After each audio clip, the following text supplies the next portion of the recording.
নিয়োগের পথে চাকরি প্রার্থীরা। শিয়ালদা থেকে 2022-এর টেট উত্তীর্ণদের মিছিল। বিস্তারিতভাবে জানাবেন প্রতিনিধি শিবাশিস মৌলিক আমাদের সঙ্গে সরাসরি রয়েছেন। শিবাশিস,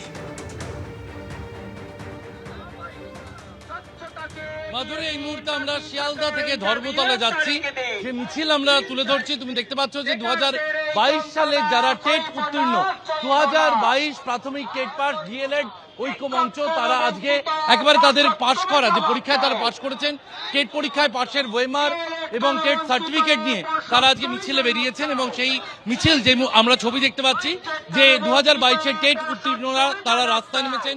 শিয়ালদা থেকে মিছিল শুরু হয়েছে, ধর্মতলার দিকে এগিয়ে যাচ্ছে এই মিছিল। আমি কথা বলার চেষ্টা করব, একজন রয়েছেন যার হাতে আমরা দেখতে পাচ্ছি একেবারে সার্টিফিকেট নিয়ে তিনি দাঁড়িয়ে রয়েছেন।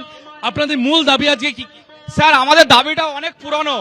আমরা 2022 প্রাথমিক টেট পাস করেছিলাম, একদম স্বচ্ছ। এই তার টেট পাস সার্টিফিকেট। ভ্যাকেন্সি বৃদ্ধি এবং স্বচ্ছ নিয়োগ কি দাবি? আমাদের একটাই দাবি, 13,421 শূন্য পদে গত সরকার যে বিজ্ঞাপন চালু করেছিল প্রাথমিক ইন্টারভিউ প্রক্রিয়া, সেটা ভোটের কারণে স্থগিত হয়ে যায়। আজ নতুন সরকার এসছে, অনেক অভিনন্দন জানাচ্ছি, কিন্তু দুঃখের সঙ্গে জানাচ্ছি প্রাথমিক টেট পাসদের নিয়ে এখনো পর্যন্ত কোনো সদর্থক বার্তা আমরা পেলাম না। ক্লিয়ার যে কথা আমরা জানতে পাচ্ছি যে 13,421 পদের নিয়োগের বার্তা দিয়েছিল আগের সরকার। গত বছর ডিসেম্বরে ইন্টারভিউ প্রক্রিয়া শুরু হয়েছে, 6টি জেলায় ইন্টারভিউ হয়ে গেলেও তারপর ইন্টারভিউ প্রসেস স্থগিত করে দেওয়া হয়েছে।